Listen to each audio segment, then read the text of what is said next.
কেতিয়াবা বেলেগৰ ভাল দেখি আপোনাৰ মনত ঈৰ্ষা বা জ্বলনৰ ভাৱ উদয় হৈছে নেকি বা কেতিয়াবা আপোনাৰ ভাল হোৱা দেখি বেলেগৰ ঈৰ্ষাৰ বলি আপুনি হৈ পৰিছে নেকি আমি সকলোৱে জানো যে ঈৰ্ষা কৰাটো বেয়া কিন্তু কিয় বেয়া হয়তো তাৰ কাৰণটো ভালদৰে বিশ্লেষণ কেতিয়াও কৰা নাই আৰু বহু সময়ত এই ভাৱটোৰ লগত যুঁজাৰ পৰিৱৰ্তে আমি ব্যক্তিকেন্দ্ৰিক যুঁজত নামি পৰো এতিয়া মানুহৰ ঈৰ্ষা কিয় হয় বা ঈৰ্ষা ভাৱ উদয় হোৱা মানে আমি বেয়া নেকি আচলতে ঈৰ্ষা ভাৱ মনত জাগাটো তেনেই স্বাভাৱিক কাৰণ ই আমাৰ মানৱ জাতিৰ কৰ্মবিকাশৰ লগত খুব গভীৰভাৱে শিপাই আছে মানুহ হিচাপে আমি আদিম সময়ৰ পৰা সীমিত সম্পদ আৰু অভাৱৰ লগত যুঁজি আহিছো জীৱন সংগীৰ বাবে আৰু বহু সময়ত সামাজিক মৰ্যাদাৰ বাবেও প্ৰতিযোগিতাত অৱতীৰ্ণ হ'বলগীয়া হৈছে সেইবাবে যেতিয়া আমি কামনা কৰা কিবা বিশেষ সম্পদৰ অন্য কোনোবাই অধিকাৰী হোৱা দেখিবলৈ পাওঁ তেতিয়া ঈৰ্ষাৰ সৃষ্টি হয় ইংৰাজীত ঈৰ্ষাক দুটা শব্দৰে ব্যক্ত কৰা হয় এটা হৈছে জেলেসি বা ঈৰ্ষা তেতিয়া সৃষ্টি হয় যেতিয়া আপোনাৰ হাতত থকা যিকোনো এটা সম্পৰ্ক মৰ্যাদা হয়তো আন কোনোবাই কাঢ়ি লৈ যাব বুলি ভাবুকি অনুভৱ কৰে আন এটা শব্দ হৈছে এনভি অসমীয়াত পৰশ্ৰীকাতৰ বুলিও ক'ব পাৰো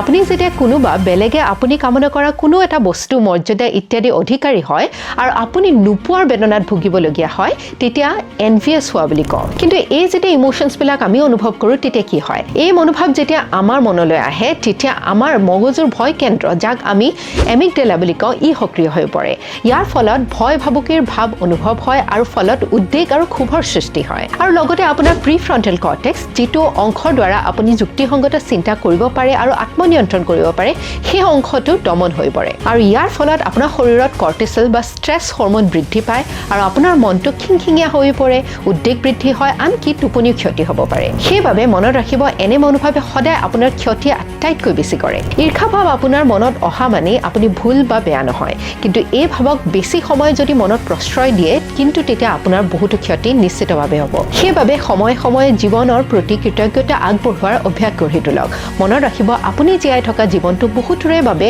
এটা সপোন বাস্তৱ জীৱনত যিখিনি আপুনি সংগ্ৰহ কৰিবলৈ সক্ষম হৈছে সেয়া চাগে কিছু লোকে আজীৱন সংগ্ৰাম কৰিও যুগুতাব পৰা নাই আৰু আপোনাৰ দৃষ্টিভংগীক এক নতুন দিশ দিয়াৰ প্ৰচেষ্টা কৰক কাৰোবাৰ সফলতাক লৈ বেয়া অনুভৱ কৰাৰ পৰিৱৰ্তে ইয়াক প্ৰেৰণা হিচাপে ব্যৱহাৰ কৰক ভাবি চাওক তেওঁলোকে যদি ইমানখিনি অৰ্জন কৰিব পাৰিছে ময়ো নিশ্চয় পাৰিম ঈৰ্ষা হৈছে এটা স্বাভাৱিক আৱেগ কিন্তু ইয়াক নিয়ন্ত্ৰণ কৰাটো বহুত প্ৰয়োজনীয় ইয়াক আপুনি আত্মউন্নতিৰ বাবে ব্যৱহাৰ কৰক আনৰ সফলতাক ভাবুকি হিচাপে নলৈ ইয়াৰ পৰিৱৰ্তে আত্মবিশ্লেষণ কৰক আৰু আপুনি কেনেদৰে উন্নতি কৰিব পাৰে সেই কথা চিন্তা কৰক ধন্যবাদ